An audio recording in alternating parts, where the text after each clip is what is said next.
estudantes! Sejam todos muito bem-vindos a mais uma aula de História. Eu sou a professora Camila Barbosa e a partir de agora nós teremos uma aula sobre os afrodescendentes e afro-brasileiros, um povo resistente. Vamos iniciar. Vamos saber sobre a herança, conflitos e diversidades na África. A cultura brasileira também é constituída por elementos da cultura africana. Você sabe o que é afrodescendente? É aquele que descende de africano. Vou explicar um pouco mais para vocês.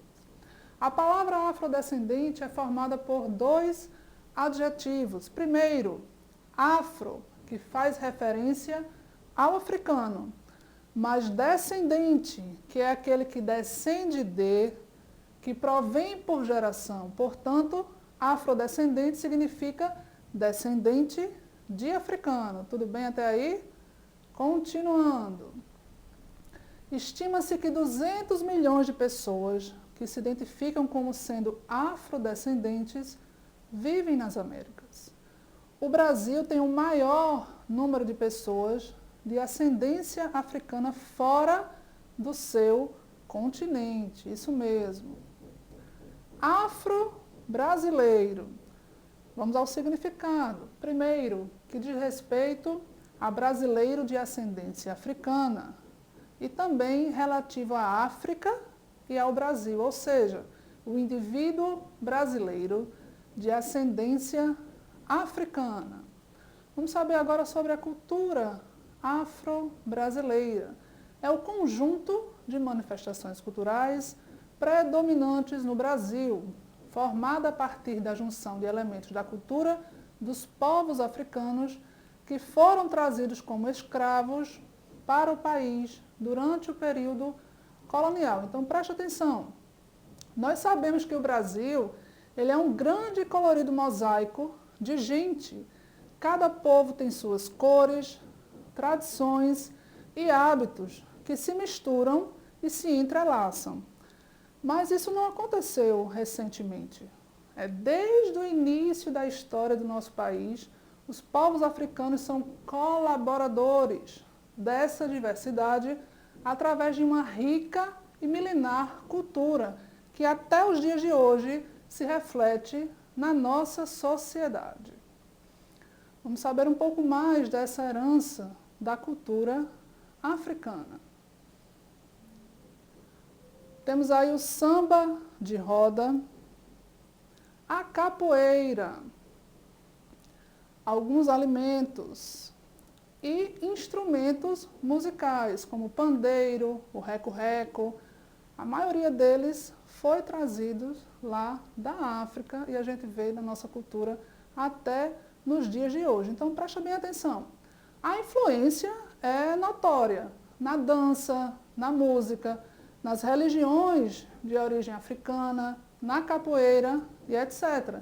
E esses são um dos vários fatores pelos quais devemos ser gratos, valorizarmos e principalmente respeitarmos esses povos. Tudo bem até aí? Vamos continuar. Os quilombos, que são símbolo de resistência à escravidão. Percebam nessa imagem aqui na tela de vocês os remanescentes da região do Quilombo dos Palmares. Eles estão fazendo uma festa comemorativa ao dia 20 de novembro, que é o Dia da Consciência Negra aqui no Brasil. Vamos ao conceito de resistência. Resistência é a ação ou efeito de resistir, de não ceder nem sucumbir. Recusa de submissão à vontade de outrem. Oposição, por exemplo, um projeto foi aprovado apesar da resistência de alguns. Então, este é o conceito da palavra resistência. Você sabia disso? Vamos continuar. Significado agora da palavra quilombo. A palavra quilombo origina-se do termo quilombo também, presente no idioma dos povos banto, originários de Angola, e significa local de pouso ou acampamento. A palavra quilombo no Brasil. No Brasil colonial, a palavra foi adaptada para designar o local de refúgio dos escravos fugitivos. E quilombola é a pessoa que habita justamente esse quilombo. Então preste atenção aqui. Os povos da África Ocidental eram, antes da chegada dos colonizadores europeus, essencialmente nômades. Vocês lembram o que significa o termo nômade? São pessoas que não têm moradia fixa, que não se fixam em um determinado lugar. Então, esses locais de acampamento, eles eram utilizados para repouso em longas viagens. Tudo bem até aí? Quilombo aqui no Brasil. Então, eram comunidades formadas por escravos fugidos das fazendas. Esses lugares se transformaram em centros de resistências dos escravos negros que escapavam do trabalho forçado aqui no Brasil. Vamos saber onde se localizavam esses quilombos. Espalharam-se em diversas regiões durante o período colonial.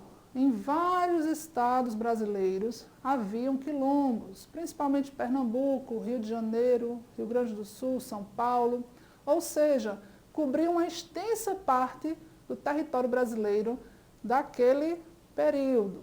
E o que o quilombo significava para esses africanos escravizados? Os quilombos, de maneira geral, funcionavam como válvula de escape para a intensa violência da escravidão nas senzalas. Preste atenção. Além disso, eram considerados pontos centrais de oposição ao modelo escravagista, os quais resistiram a diversos confrontos com aqueles que se afirmavam ser superiores, os tão temidos senhores de engenho. Tudo bem até aí? Chegamos à hora do nosso desafio. Você vai pesquisar e escrever no seu caderno. Primeiro, qual foi o maior quilombo do Brasil e em qual estado ele se localizava? Lembrando que na próxima aula estudaremos sobre este quilombo que você irá pesquisar. Tudo bem, pessoal? Essa foi a nossa aula de hoje. Espero que vocês tenham aprendido bastante sobre os afrodescendentes e os africanos aqui no Brasil. Não deixem de fazer o desafio de vocês e nós nos encontraremos na próxima aula. Tchau, tchau, pessoal!